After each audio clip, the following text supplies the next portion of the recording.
Hello friends, જય શ્રી કૃષ્ણ. સ્વાગત છે તમારું મારી યુટ્યુબ ચેનલ માધુરીસ કિચન હબમાં. આજે આપણે બનાવીશું સેવ ખમણીની રેસીપી. આ સેવ ખમણીની રેસીપી આપણે ખમણ ઢોકળામાંથી બનાવીશું. તો ચાલો રેસીપી બનાવવાનું શરૂ કરીએ. સેવ ખમણી બનાવવા માટે મેં અહીંયા 2 કપ ચણાનો લોટ લીધો છે. ચણાનો લોટ છે એ આપણે અહીંયા ચાળીને લેવાનો છે. હવે આપણે તેમાં સ્વાદ પ્રમાણે નિમક છે એડ કરીશું.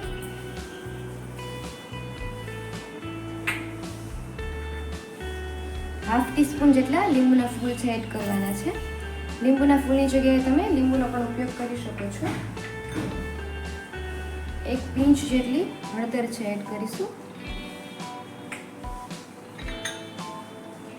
1 ટેબલસ્પૂન જેટલું આપણે તેલ છે એડ કરવાનું છે.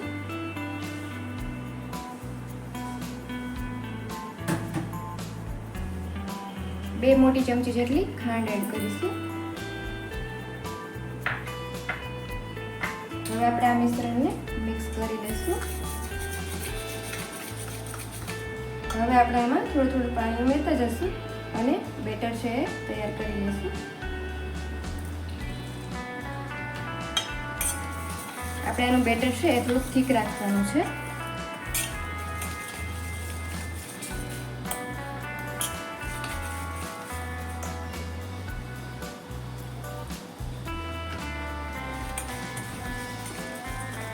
બેટરને થોડી વાર હલાવતા રહેશે.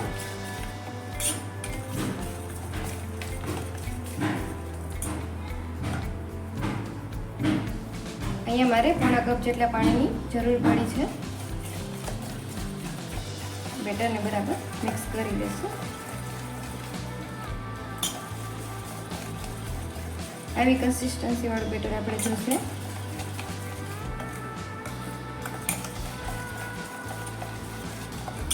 હવે આને ઢાંકીને 10 મિનિટ માટે રેસ્ટ થવા દઈશું. હવે આપણે આને ઢાંકીને 10 મિનિટ માટે રેસ્ટ થવા દેવાનું છે. આપણું બેટર રેડી થાય ત્યાં સુધીમાં આપણે સ્ટીમરમાં પાણી છે એ સ્ટીમ થવા મૂકી દઈશું. તો અહીંયા મેં એક સ્ટીમર લીધું છે. હવે આપણે તેમાં 2 કપ જેટલું પાણી છે એડ કરવાનું છે અને ધીમા ગેસની ફ્લેમ ઉપર આપણે પાણીને ઉકળવા દેવાનું છે. બેટરને આપણે અહીંયા 10 મિનિટ થઈ ગઈ છે. હવે આપણે તેમાં ઈનો ફ્રૂટ સોલ્ટ છે એડ કરવાનો છે. અહીંયા હું હાફ ટીસ્પૂન જેટલો ઈનો છે એ એડ કરું છું. થોડુંક પાણી એડ કરીશું. હવે બરાબર આપણે મિક્સ કરી દઈશું અને 2 થી 5 મિનિટ સુધી હલાવવાનું છે.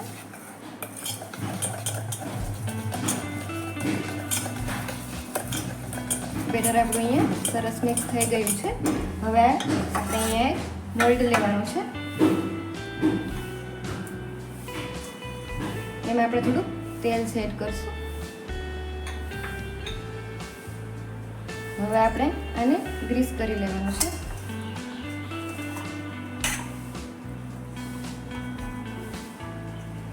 આપણે જે બેટર બનાવી લીધું એ હવે આપણે આમાં એડ કરી દેવાનું છે.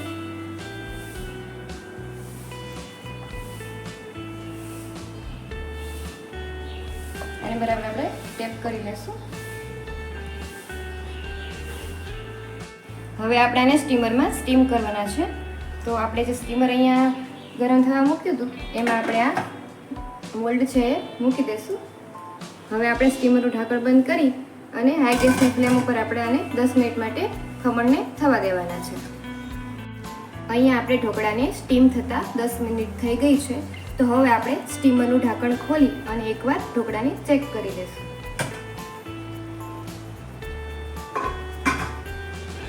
આપણે તેને નાઈફની મદદથી ચેક કરી લઈશું. તો તમે જોઈ શકો છો કે તે ક્લીન બહાર આવે છે. મીન્સ આપણા ઢોકળા છે એ અહીંયા તૈયાર થઈ ગયા છે. હવે આપણે ગેસની ફ્લેમ બંધ કરી અને ઢોકળાને 10 મિનિટ માટે ઠંડા થવા દેવાના છે. ઢોકળા આપણા અહીંયા ઠંડા થઈ ગયા છે. તો હવે આપણે તેને મોટા પીસીસમાં છે એ કટ કરી લઈશું.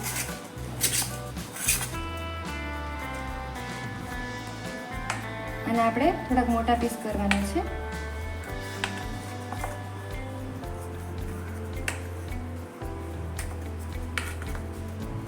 હવે આપણે આ ઢોકળાને છે એ ખમણીની મદદથી ખમણી લેવાના છે. તમે આને હાથથી પણ ચૂરો કરી શકો છો. અહીંયા આપણે એક પ્લેટમાં જે ઢોકળા બનાવ્યા છે એને ખમણીની મદદથી હવે ખમણી લેશું. તો અહીંયા હું ઢોકળાને ખમણીની મદદથી ખમણી લઉં છું. તમે એનો હાથથી પણ ચૂરો કરી શકો છો. તો આ રીતે હું બધા જ જે ઢોકળા છે એને ખમણી લઈશ.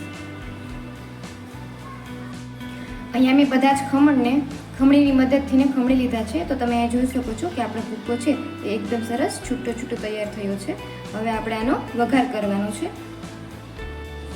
વઘાર માટે મેં અહીંયા એક પેન લીધી છે. હવે આપણે તેમાં 2 થી 3 મોટી ચમચી જેટલું તેલ છે એડ કરવાનું છે. તેલને આપણે અહીંયા ગરમ થવા દેવાનું છે. તેલ આપણું અહીંયા ગરમ થઈ ગયું છે. તો હવે આપણે તેમાં રાઈ છે એડ કરીશું.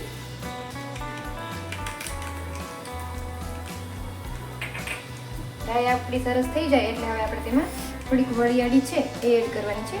વરિયાળીની જગ્યાએ તમે તલનો પણ ઉપયોગ કરી શકો છો, પણ સેવ ખમણીમાં વરિયાળી છે એ ખૂબ સરસ લાગે છે. હવે આપણે તેમાં થોડોક હળદર પાવડર છે એડ કરીશું. થોડીક આદુ મરચાં અને લસણની પેસ્ટ છે એડ કરવાની છે. હવે આપણે આને મિક્સ કરી લઈશું અને આ પેસ્ટને થોડી વાર સાંતળી લઈશું.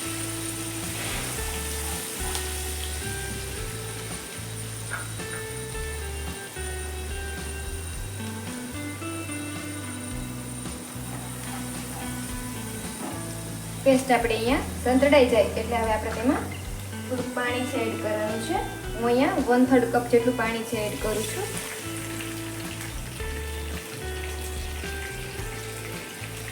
હવે આપણે અહીંયા પાણીના ભાગનું નિમક છે એડ કરીશું. થોડી ખાંડ છે એડ કરવાની છે.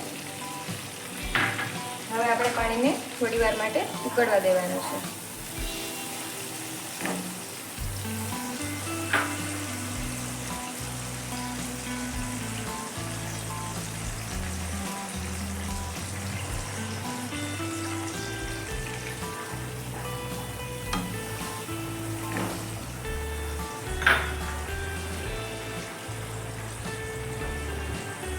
આપણે અહીંયા વધારે પડતું પાણી છે એડ નથી કરવાનું. જો પાણી થોડું વધારે એડ કરશો તો તમારી જે ખમણી છે એ છૂટી નહીં બને. હવે આપણું પાણી છે અહીંયા સરસ ઉકળી ગયું છે. તો હવે આપણે તેમાં જે ખમણનો ભૂકો કર્યો હતો એ હવે આપણે આમાં થોડો થોડો એડ કરી દઈશું.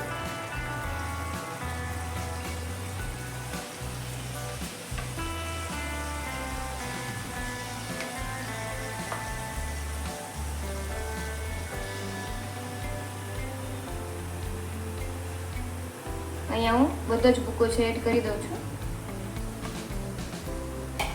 હવે આપણે આને મિક્સ કરી લેશું.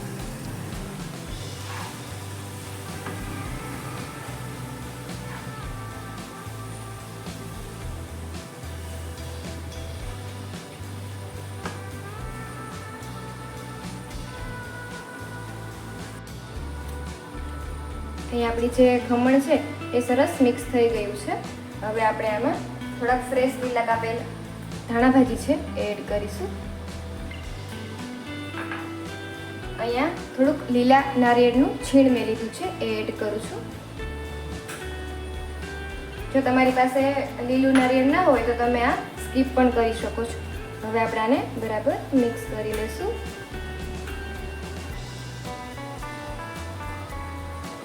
તો તમે અહીંયા જોઈ શકો છો કે આપણી જે સેવ ખમણી છે એકદમ સરસ છૂટી છૂટી તૈયાર થઈ છે. તો આપણી એકદમ સરસ ટેસ્ટી એવી સેવ ખમણી અહીંયા બનીને તૈયાર થઈ ગઈ છે. તો હવે આપણે ગેસની ફ્લેમ બંધ કરી અને આપણે આને સર્વિંગ પ્લેટમાં કાઢી લઈશું. અહીંયા મેં સેવ ખમણીને એક પ્લેટમાં કાઢી લીધી છે. હવે આપણે તેને સર્વ કરી લઈશું. હવે આપણે એમાં નાયલોન સેવ છે એડ કરીશું.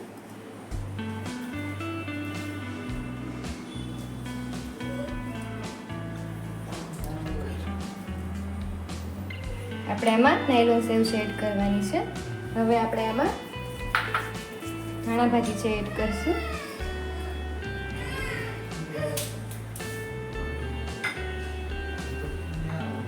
હવે આપણે એમાં લીલા નારિયેળનું છીણ છે એડ કરવાનું છે.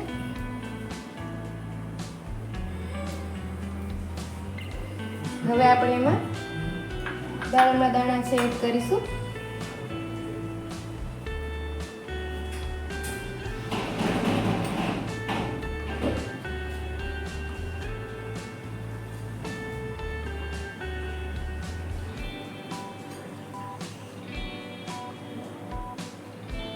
થોડીક લીલી દ્રાક્ષ એડ કરવાની છે.